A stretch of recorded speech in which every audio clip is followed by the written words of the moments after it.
अस्सलाम वालेकुम नाजरीन, एक नए व्लॉग के साथ आपकी खिदमत में हाजिर है। नाजरीन, आज की इस वीडियो में हम सबसे पहले बात करेंगे सिविलियंस के फौजी अदालतों में ट्रायल के खिलाफ जो सुप्रीम कोर्ट ऑफ पाकिस्तान का एक फैसला है, उस फैसले पर ताहाल अमल दरामद ना हो सका और उस फैसले पर अमल दरामद ना होने की बुनियाद पर अब तौहीन अदालत की एक दरख्वास्त सुप्रीम कोर्ट में दायर की गई है। और ये दरख्वास्त उन दरख्वास्त गुजारों की जानिब से दायर की गई है जिन्होंने सबसे पहले सिविलियंस का फौजी अदालतों में जो ट्रायल है उसको चैलेंज किया था। और सुप्रीम कोर्ट के 5 रुकनी लार्जर बेंच ने जस्टिस एजाजुल एहसन की सरबराही में सिविलियंस के फौजी ट्रायल को गैर आइनी करार दे दिया था। और अब क्योंकि अदालती फैसले पर अमल दरामद नहीं हो सका और वो जो 103 आम शहरी थे वो अब भी फ़ौज की हिरासत में मौजूद हैं, लिहाजा उन सेक्रेटरी दिफा जो हैं उनके खिलाफ तौहीन अदालत की दरख्वास्त सुप्रीम कोर्ट में दायर की है। फैसल सिद्दीकी साहब वकील हैं, सिविल सोसाइटी ने यह दरख्वास्त दायर की है। और तौहीन अदालत आइन के आर्टिकल 204 के तहत कहा गया है कि जो लेफ्टिनेंट जनरल हैं उनके खिलाफ कार्रवाई शुरू की जाए तौहीन अदालत की, क्योंकि वो अदालती फैसले पर अमल दरामद नहीं कर रहे। दरख्वास्त में सेक्रेटरी दिफा को ही फरीक भी बनाया गया है और इसमें यह मौक़िफ़ अपनाया गया है कि फ़ौजी अदालतों में शहरियों के ट्रायल के को गैर आइनी करार देने वाले सुप्रीम कोर्ट के फैसले की खिलाफ वर्जी की जा रही है। सेक्रेटरी दिफा जानबूझकर और बददियानती से सुप्रीम कोर्ट के फैसले को नज़रअंदाज कर रहे हैं और सुप्रीम कोर्ट के फैसले की खिलाफ वर्जी पर सेक्रेटरी दिफा के खिलाफ तौहीन अदालत की कार्रवाई की जाए, ये इस्तदा है। और फौजी अदालतों से मुतालिक सुप्रीम कोर्ट के फैसले से के मुताबिक ज़ेर हिरासत मुल्ज़िमान जो 103 मुल्ज़िमान हैं उनको सिविल इदारों को के हवाले करना था। आपको याद होगा सुप्रीम कोर्ट ने यह हुक्म दिया था कि उनका ट्रायल जो होगा वो अब दीगर अदालतों में होगा, चाहे वो फौजदारी की अदालतें हों या दीगर अदालतें हों। और उसके अलावा ये कहा जा रहा है कि सेक्रेटरी दिफा ने ताहाल सुप्रीम कोर्ट के फैसले पर अमल दरामद नहीं किया। तो ये जो दरख्वास्त आज सुप्रीम कोर्ट में दायर की है एडवोकेट फैसल सिद्दीकी, जिनका ताल्लुक कराची से है और बड़े एक नामवर वकील हैं, सीनियर कानूनदान हैं, उनकी जानिब से ये दरख्वास्त सुप्रीम कोर्ट में आना इन इटसेल्फ एक बहुत बड़ी डेवलपमेंट है। और वो भी एक लेफ्टिनेंट जनरल रिटायर्ड जो हैं सेक्रेटरी कानून हैं उनके ख़िलाफ़। और बाज़ाब्ता तौर पर आइन के आर्टिकल 204 के तहत ये दरख्वास्त आना, इससे अब बहुत से हमें पैगाम मिलते हैं। और दूसरी जानिब हमारी इतलात के मुताबिक जो इंट्रा कोर्ट अपीलें दायर हुई थीं, जो फ़ौजी अदालतों को गैर आइनी करार देने का फ़ैसला था जस्टिस एजाजुल एहसन की सरबराही में 5 रुकनी लार्जर बेंच का, उस फैसले के ख़िलाफ़ इंट्रा कोर्ट अपीलें आपको याद होगा दायर हुई थी। ना सिर्फ वफाकी हुकूमत ने इंट्रा कोर्ट अपील दायर की, बल्कि वजारत दिफा ने, वजारत दाखिला ने, पंजाब हुकूमत ने और खैबर पख्तूनख्वा हुकूमत ने, इवन बलोचिस्तान ने जो है वो इंट्रा कोर्ट अपील फ़ाइल की थी। और एक आपको याद होगा एक कंट्रोवर्सी ने जन्म लिया था जब सिंध हुकूमत की जानिब से भी एक intra court appeal supreme court में पहुंची और उसके फ़ौरन बाद ही उसको वापस ले लिया गया, विदड्रॉ कर लिया गया, क्योंकि वहाँ पर हैं जो इस वक्त चीफ़ जस्टिस वो सुप्रीम कोर्ट के एक रिटायर्ड जज हैं जस्टिस मकबूल बाकर। और जब उनसे सहाफ़ियों ने पूछा कि क्या आपने कोई ऐसी अपील फ़ाइल की है, तो उन्होंने कहा कि मेरे इल्म में ही नहीं है। और फिर उन्होंने अपने चीफ सेक्रेटरी से भी पूछा, मालूम हुआ कि उनके इल्म में लाए बग़ैर ही ये कोई दरख्वास्त दायर करवा दी गई है, जिसको उन्होंने फौरी तौर पर दायर ना करने और विदड्रॉ करने का हुक्म दिया। और अब वाहिद एक सिंध का सूबा है जिसने इंट्रा कोर्ट अपील फ़ाइल नहीं की। दीगर मानदा तमाम लोगों ने जो फ़ौजी अदालतों में सिविलियंस का ट्रायल गैर आइनी करार देने का सुप्रीम कोर्ट का फ़ैसला है उसको चैलेंज किया है। हमारी इतलात ये थी कि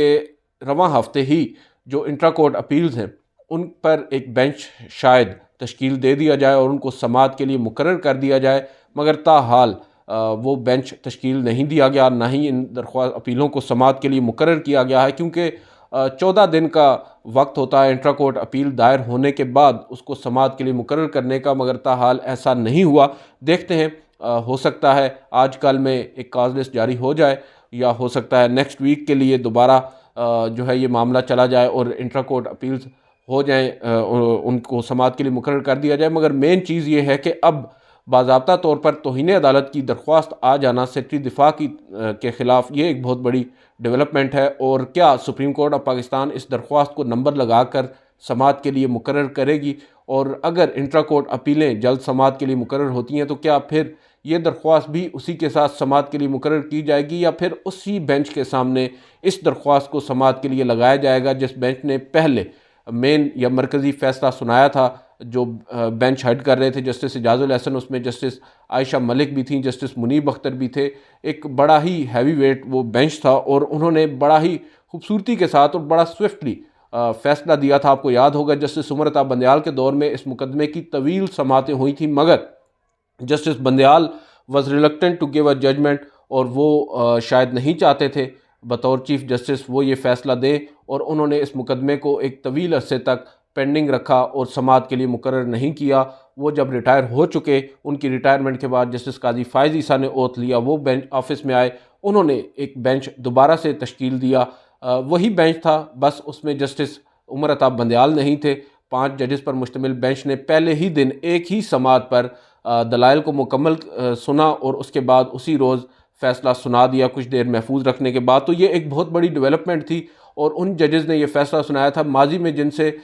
इस तरह का फ़ैसला पहले कभी नहीं सुना गया और एक्सपेक्ट भी नहीं किया जा रहा था। बावजूद इसके उन्होंने ये फ़ैसला सुनाया और तासुर यही मिला कि शायद जस्टिस उमर अता बंदयाल नहीं चाहते थे पहले भी ये फ़ैसला देना, अदरवाइज़ दीगर मानदा जो जजेस हैं वो चाहते थे और उन्होंने फ़ैसला दे दिया। अब उस फैसले पर अमल दरामद की बात है और ये इम्तिहान होगा चीफ़ जस्टिस काजी फ़ायज़ ईसा का कि उनके होते हुए उन्हीं की अदालत के फ़ैसले पर अमल दरामद नहीं हो रहा तो क्या वो ही लेट गो और या फिर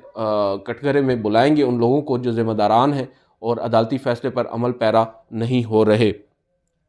इसके अलावा एक और बड़ी डेवलपमेंट हुई है और वो डेवलपमेंट हुई है सुप्रीम जुडिशल कौंसिल में। आपको याद होगा आज दोपहर को जो मैंने वीडियो की थी उस वीडियो में मैंने आपको बताया था कि जस्टिस मज़ाहिर अली अकबर नकवी ने एक नहीं बल्कि 2 मुख्तलिफ रिप्लाइज़ फ़ाइल किए हैं। एक तो उन्होंने CMA civil miscellaneous application file की है और दूसरा उन्होंने एक रजिस्ट्रार ऑफिस के एक नोटिफिकेशन के जवाब में अपना रिप्लाई फ़ाइल किया है जिसमें वो बार बार अब यही इसरार कर रहे हैं सुप्रीम कोर्ट ऑफ पाकिस्तान से कि उनकी जो आइनी दरख्वास्तें एक नहीं बल्कि 2, एक 20 नवंबर और एक 30 नवंबर को उन्होंने दायर की हैं, उनको समाअत के लिए मुकर्रर किया जाए। अभी तक उनकी दरख्वास्त पर नंबर नहीं लगा और ये हमारे लिए एक बड़ा ही लम्हा फ़िक्रिया है कि सुप्रीम कोर्ट का एक सिटिंग जज वो सुप्रीम कोर्ट में ही एक दरख्वास्त दायर कर रहा है और उसकी दरख्वास्त पर नंबर नहीं लग रहा। ये अंदाज़ा लगा लें कि क्या हो रहा है इस वक्त। और देखते हैं उनकी दरख्वास्त पर समाअत के लिए अव्वल तो पहले उस पर नंबर लगता है और फिर जब वो उस कमेटी के पास जाती है, जिस कमेटी को आज जस्टिस मज़ाहिर अली अकबर नकवी ने एक दफ़ा फिर अपना जो रिप्लाई है वो भेजा है और कमेटी से पहले भी वो इस्तदा कर चुके हैं उनकी दरख्वास्त को समाअत के लिए मुकर्रर किया जाए। उस कमेटी में जस्टिस एजाजुल एहसन भी हैं जो इस वक्त बज़ाहिर जस्टिस मज़ाहिर अली अकबर नकवी का साथ देते नज़र आ रहे हैं। जो सुप्रीम जुडिशल कौंसिल की कार्रवाई हो रही है उसमें 2 इजहार वजूह के नोटिस जस्टिस मज़ाहिर नकवी को भेजे गए हैं। एक पहले नोटिस में भी उन्होंने मुखालफत की थी जस्टिस मज़ाहिर अली अकबर नकवी को नोटिस भेजने की और दूसरे नोटिस पर भी उन्होंने अपनी अलग राय देने का कहा था। अब बहरहाल उसमें डेवलपमेंट ये हुई है कि जस्टिस मज़ाहिर अली अकबर नकवी ने तो आपको याद होगा एतराज़ उठाए थे जस्टिस काजी फ़ायज़ ईसा पर, जस्टिस सरदार तारिक मसूद पर और जस्टिस नईम अफ़गान पर। अब जो दरख्वास्त गुजार या शिकायत कुनंदा हैं जस्टिस मज़ाहिर अली अकबर नकवी के ख़िलाफ़ मियाँ दाऊद एडवोकेट जिनका ताल्लुक़ लाहौर से है और ये मेन आप कह सकते हैं शिकायत कुनंदा हैं और उन्होंने अब जस्टिस एजाजुल एहसन पर जो है वो एतराज़ लगा दिया है और उनसे कौंसल से अलग होने का मुतालबा कर दिया है, इस्तदा कर दी। उन्होंने एक जो है आप कह सकते हैं कि दरख्वास्त दायर कर दी है और अपने एतराज़ात सुप्रीम जुडिशल कौंसिल को भिजवा दिए हैं जो हमारी इत्तलात के मुताबिक सुप्रीम जुडिशल कौंसिल ने वसूल भी कर लिए हैं। और ये बताया जा रहा है कि ये जो मियाँ दाऊद साहब हैं इन्होंने जस्टिस एजाजुल एहसन पर जो एतराज़ात आयद की हैं उसकी तमाम कापियाँ जो हैं वो जुडिशल कौंसिल के सुप्रीम जुडिशल कौंसिल के तमाम मेंबरान को भी भिजवा दी हैं। जो दरख्वास्त गुजार हैं मैं आपको उनका मौक़िफ़ भी बता देता हूँ। वो ये कह रहे हैं कि जो मियाँ दाऊद साहब हैं वो ये कह रहे हैं कि उनकी शिकायत पर supreme judicial council justice Mazahir Ali Akbar Naqvi को दूसरा शोकाज़ नोटिस जारी कर चुकी है और शोकाज़ नोटिस में जस्टिस मज़ाहिर नकवी से 3 ऑडियो लीक्स की बाबत भी सवाल किया गया और तीनों ऑडियो लीक्स मुकदमात की बेंच फिक्सिंग और ग़ुलाम महमूद डोगर केस की बाबत हैं। आपको याद होगा जिस रोज़ सुप्रीम कोर्ट ऑफ पाकिस्तान में, जहाँ तक मुझे याद पड़ता है, correct me if I am wrong, 16 फरवरी का दिन था और 16 फरवरी को जस्टिस इजाज़ुल एहसन और जस्टिस मज़ाहिर अली अकबर नकवी पर मुश्तमिल 2 रुकनी बेंच ग़ुलाम महमूद डोगर केस की समाअत कर रहा था। तबादले का मुकदमा था और उस मुकदमे में ही उस मुकदमे की समाअत के बाद उन्होंने एक नोट चीफ जस्टिस को भेजा इंतखाबात की ताख़ीर के मामले पर, और जस्टिस बंदयाल ने बाद अज़ां उस पर नोटिस ले लिया, अज़ खुद नोटिस ले लिया। और उसी रोज़ जिस रोज़ उन्होंने ये ऑर्डर दिया, उसी रोज़ शाम को इंडी बेल अकाउंट से ट्विटर पर एक ऑडियो जारी हुई, फिर दूसरी ऑडियो जारी हुई, और उसमें जो ग़ुलाम महमूद डोगर केस है उससे मुतल्लिक़ ही गुफ्तगू हमने सुनी। और अब ये जो शिकायत हैं जस्टिस मज़ाहिर अली अकबर नकवी के ख़िलाफ़, उन शिकायत में से एक शिकायत इससे मुतल्लिक़ भी है जो बेंच फिक्सिंग का इल्ज़ाम उन पर लगाया गया। और यहाँ पर कहा जा रहा है शिकायत कुनंदा की जानिब से कि justice Ijazul Ehsan supreme court के उस बेंच का हिस्सा थे जिसने बेंच फिक्सिंग के तहत ग़ुलाम महमूद डोगर का मुकदमा सुना। और जस्टिस इजाज़ुल एहसन अभी भी जस्टिस नकवी के ख़िलाफ़ समाअत करने वाली सुप्रीम जुडिशल कौंसिल के मेंबर हैं, और कानूनी और असूली तौर पर ग़ुलाम महमूद डोगर का मुकदमा सुनने वाला कोई जज सुप्रीम जुडिशल कौंसिल का मेंबर नहीं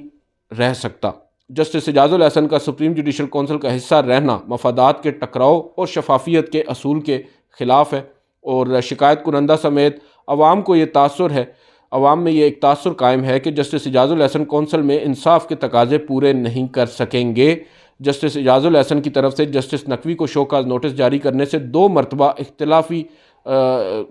इख्तिलाफ़ जानिबदारी की के तासुर को मज़ीद मजबूत करता है, और साइल समेत अवामुन्नास को जस्टिस इजाज़ुल एहसन से कौंसिल की कार्रवाई में इंसाफ की तवक्को ना है। इस्तदा है जस्टिस इजाज़ुल एहसन ख़ुद को सुप्रीम जुडिशल कौंसिल से बतौर मेंबर अलग कर लें। अब यहाँ पर बेशक वो शिकायत कुनंदा हैं, उनके पास ये फ़ोरम है और वो अदालत से कुछ भी मांग सकते हैं जो उनको मुनासिब लगे, मगर यहाँ पर वो जो बात कर रहे हैं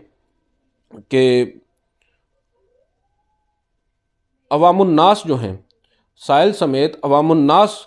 को जस्टिस इजाज़ुल एहसन से कौंसिल की कार्रवाई में इंसाफ की तवक्को ना है, तो भाई आप अवामुन्नास के नुमाइंदे कब से हो गए? आप तो एक पिटिशनर हैं, आप अपने तक महदूद रखें। अपना केस मजबूत करने के लिए आप कंधा अवाम का इस्तेमाल कर रहे हैं। अवाम का इससे क्या ताल्लुक़ है, या अवाम से आपने कहाँ पर राय ले ली है कि आप यहाँ पर कह रहे हैं कि अवाम ये चाहते हैं कि जस्टिस इजाज़ुल एहसन साहब इस मुकदमे को ना सुने। मैं ये नहीं कह रहा कि आप हक बजानब नहीं, आप बिल्कुल हक बजानब हैं। कोई भी शिकायत कुनंदा कोई भी मौक़िफ़ अपना सकता है जब वो एक इंतहाई अहम मामले के ऊपर अगर सुप्रीम कोर्ट में आया है, सुप्रीम जुडिशल कौंसिल में आया है, उसके पास एक बड़ा ही आप कह सकते हैं केस स्ट्रांग उसको बना कर दिया गया है, या उसने ख़ुद बनाया है, जो भी है। बहरहाल वो अब अगर सुप्रीम जुडिशल कौंसिल में पेश हो रहे हैं और अपना केस लड़ रहे हैं, मगर वहाँ पर आकर वो अवामुन्नास की नुमाइंदगी कर रहे हैं, इस नुक्ते पर तो मुझे उम्मीद है कि जस्टिस काजी फ़ायज़ ईसा भी उनसे पूछेंगे भाई आप अवाम को कहाँ रिप्रेजेंट कर रहे हैं। और अब ये एक नया पंडोरास बॉक्स खुल गया है जस्टिस इजाज़ुल एहसन के ख़िलाफ़। पहले जस्टिस मज़ाहिर अली अकबर नकवी ज़ेर अताब थे, और अब उनके लिए एक ही सपोर्टिंग वॉइस थी सुप्रीम जुडिशल कौंसिल में, वो जस्टिस इजाज़ुल एहसन की। बज़ाहिर मुझे ये लगता है कि काजी फ़ायज़ ईसा या सुप्रीम जुडिशल कौंसिल उनके इन एतराज़ात को यकसर मुस्तरद ही करेगी। एक दूसरी बड़ी डेवलपमेंट आज हुई है, और वो भी सुप्रीम कोर्ट ऑफ पाकिस्तान में एक मीटिंग हुई है, एक अहम बैठक हुई है, जुडिशल कमीशन ऑफ पाकिस्तान का इजलास हुआ है, और मामला था जो सिंध हाई कोर्ट के चीफ जस्टिस की तैनाती का, उनकी मुस्तकिली का। जस्टिस अकील अब्बासी जो माजी में एक तवील अरसे से उनको इग्नोर किया जाता रहा, उनके हवाले से कहा जाता रहा कि वो बड़े काबिल जज हैं और वो सुप्रीम कोर्ट में एलिवेट होंगे, मगर हमेशा उनको नज़रअंदाज करके जूनियर जजेस को सुप्रीम कोर्ट में एलिवेट किया जाता रहा। अब क्योंकि वो एक कायम मकाम चीफ जस्टिस के तौर पर काम कर रहे हैं सिंध हाई कोर्ट में सीनियर मोस्ट जज होने के नाते, और जो पहले इनके प्रेडिसेसर थे जो चीफ जस्टिस थे वो सुप्रीम कोर्ट में एलिवेट होकर जब आए, तो फिर इवेंचुअली अब इनको कायम मकाम चीफ जस्टिस बनाया गया, तो इनके नाम पर गौर किया गया आज जुडिशल कमीशन में। और जुडिशल कमीशन ने अब मुतफ़िका तौर पर ज़राए के मुताबिक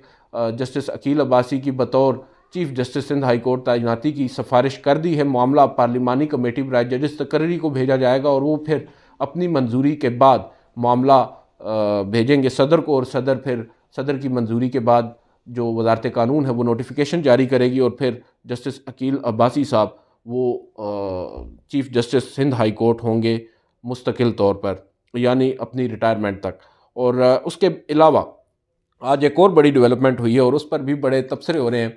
कि जस्टिस मंजूर अहमद मलिक जो कि रिटायर हो चुके हैं, हाल ही में कुछ अर्सा कबल ही वो रिटायर हुए हैं, फौजदारी के बहुत माने हुए वकील और फिर जज रहे हैं, और उनसे मुताल्लिक़ ख़बर ये आई है कि उनको अब जुडिशल कमीशन ऑफ पाकिस्तान का रुकन बना दिया गया है, उनको तैनात कर दिया गया है जुडिशल कमीशन का। क्योंकि आपको यहाँ पर बताता चलूँ कि जो जुडिशल कमीशन है जिसमें आला अदलिया के जजेस की तैनाती ज़ेर गौर आती है, और जुडिशल कमीशन बाइख्तियार एक बॉडी है और इस बॉडी के पास काफ़ी इख्तियारात भी हैं। इसमें हमेशा एक रिटायर्ड सुप्रीम कोर्ट का जज भी इसका मेंबर होता है। जैसे सुप्रीम कोर्ट के अगर चीफ जस्टिस के अलावा 4 सीनियर तरीन जजेस उसके मेंबर होते हैं, इसी तरह पाकिस्तान बार कौंसिल का एक नुमाइंदा उसका रुकन होता है, अटॉर्नी जनरल फॉर पाकिस्तान रुकन होते हैं, और वज़ीर कानून भी रुकन होते हैं। अगर मामला हाई कोर्ट्स का हो तो उस मुतलका हाई कोर्ट या उस सूबे का जो वज़ीर कानून है वो उस वक्त मेंबर होता है, या अगर सुप्रीम कोर्ट के जजेस का मामला हो तो फिर वफाकी वज़ीर कानून मेंबर होता है। और इसके अलावा एक रिटायर्ड सुप्रीम कोर्ट का जज भी मेंबर होता है, जो माजी में जस्टिस सरमद जलाल उस्मानी थे। अब उनका जो टेन्योर है, क्योंकि ये 2 साल का टेन्योर होता है, उनका टेन्योर ख़त्म होने के बाद अब जस्टिस मंजूर अहमद मलिक साहब के नाम का कुरा निकला है। और ये जस्टिस मंजूर अहमद मलिक, बहुत से लोगों को शायद याद ना हो, ये वो जज हैं जब जस्टिस काजी फ़ाइज़ ईसा के ख़िलाफ़ सदारती रेफरेंस सुप्रीम कोर्ट में आया था, और सदारती रेफरेंस पर जस्टिस काजी फ़ाइज़ ईसा ने कार्रवाई को सुप्रीम कोर्ट में चैलेंज किया था। सुप्रीम कोर्ट में जब समाअत हुई थी, 10 रुकनी फुल कोर्ट था जस्टिस उमर अता बंदयाल की सरबराही में। उस वक्त justice Umar Ata Bandial chief justice नहीं थे, और जब वो समाअत हो रही थी, उस समाअत में पहले एक फ़ैसला आया 7-3 से, और उस 7-3 से जो फ़ैसला आया था उसमें ये कहा गया था कि जस्टिस काजी फ़ाइज़ ईसा का मामला FBR को भेजा जाएगा, और FBR में ये डायरेक्शंस दी गई उनके वाइफ को भी, उनके बच्चों को भी, कि वो जब उनको नोटिस मिले तो वो वहाँ पर पेश हों। और FBR को ये हुक्म दिया गया कि वो मुकर्ररा मुद्दत के अंदर अंदर अपनी रिपोर्ट जो है वो सुप्रीम जुडिशल कौंसिल को भेजें। और जब पहले फ़ैसला आया था मामला FBR को भेजने का, तो जस्टिस मंजूर अहमद मलिक जस्टिस उमर अता बंदयाल के साथ गए थे। मगर जब दूसरा फ़ैसला आया, यानी जब रिव्यू में जस्टिस काजी फ़ाइज़ ईसा ने उस फैसले को चैलेंज किया और उस पर रिव्यू फ़ाइल किया, और रिव्यू पिटिशंस पर जब फ़ैसला आया तो जस्टिस मंजूर अहमद मलिक दूसरी साइड पर आ गए। यानी उन्होंने जो पहले तकसीम थी 7-3 की, उसको तब्दील कर दिया, और उनके साथ जस्टिस मज़हर आलम मियाँ खेल भी दूसरी जानिब आ गए। तो यूँ फिर जस्टिस काजी फ़ाइज़ ईसा का जो मामला है वो ख़त्म ऐसे हुआ कि जस्टिस मंजूर अहमद मलिक ने भी जो उनके ख़िलाफ़ रेफरेंस था उसको मेलाफाइडी करार दे दिया। उसको आप कह सकते हैं कि बदनीति पर मबनी करार देते हुए कलअदम करार दे दिया, उसको स्ट्राइक डाउन कर दिया, और इस तरह फिर काजी फ़ाइज़ ईसा की जान बख्शी हुई। और अब यही जस्टिस मंजूर अहमद मलिक हैं जिनको चीफ जस्टिस काजी फ़ाइज़ ईसा ने जुडिशल कमीशन का मेंबर तैनात किया है। आज की इस वीडियो से इतना ही। आपसे अब नेक्स्ट वीडियो मुलाकात करेंगे। इजाज़त दीजिए। अल्लाह हाफ़िज़।